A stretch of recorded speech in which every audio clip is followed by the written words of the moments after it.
ভাবুন তো, একটা সাপ যার দৈর্ঘ্য একটা লম্বা বাসের মতো, যার সামনে আজকের অ্যানাকন্ডাও ছোট মনে হবে।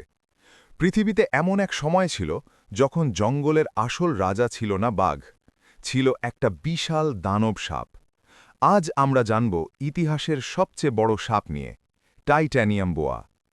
টাইটানিয়াম বোয়া ছিল পৃথিবীর সবচেয়ে বড় সাপ, যে বাস করত প্রায় ৬০ মিলিয়ন বছর আগে।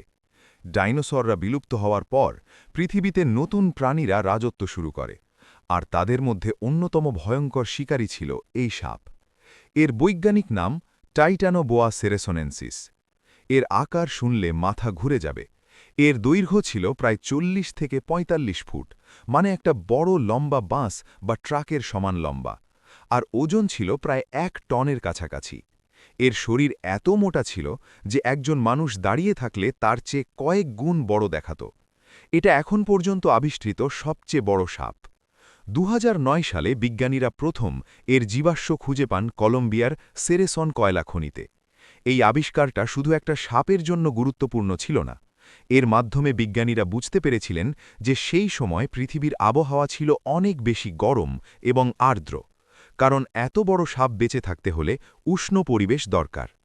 টাইটানিয়াম বোয়া ছিল ঠান্ডা রক্তের প্রাণী, মানে এরা নিজের শরীর গরম রাখতে পারে না। তাদের আকার অনেকটাই নির্ভর করে পরিবেশের তাপমাত্রার উপর। তখন পৃথিবী ছিল আজকের তুলনায় অনেক বেশি উষ্ণ, তাই এই সাপ এত বিশাল আকার নিতে পেরেছিল। একভাবে বলা যায়, পৃথিবীর গরম জলবায়ুই তৈরি করেছিল এই দানবকে। এখন প্রশ্ন হল, এই সাপ কিভাবে শিকার করত? টাইটানিয়াম বোয়া বিষধর ছিল না।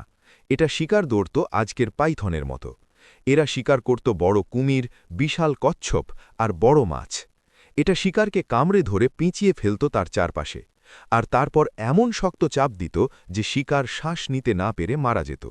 এর শক্তি ছিল ভয়ঙ্কর। এখন ভাবুন তো, যদি আজকের পৃথিবীতে টাইটানিয়াম বোয়া বেঁচে থাকত, তাহলে জঙ্গল মানেই হতো মৃত্যুর রাজ্য। একটা সাপ সহজেই একটা কুমির বা গরুকে গিলে ফেলতে পারত। আজকের সবচেয়ে বড় সাপ অ্যানাকন্ডাও এর সামনে কিছুই না। টাইটানিয়াম বোয়া ছিল প্রকৃতির ইতিহাসের সবচেয়ে ভয়ঙ্কর সৃষ্টি, যে আমাদের মনে করিয়ে দেয় পৃথিবীতে এক সময় কত অদ্ভুত আর ভয়ঙ্কর প্রাণী ছিল। আপনি কি চান এমন প্রাণী আবার ফিরে আসুক? কমেন্টে জানান। আর ভিডিওটা ভালো লাগলে ইনফো স্কুলকে সাবস্ক্রাইব করতে ভুলবেন না।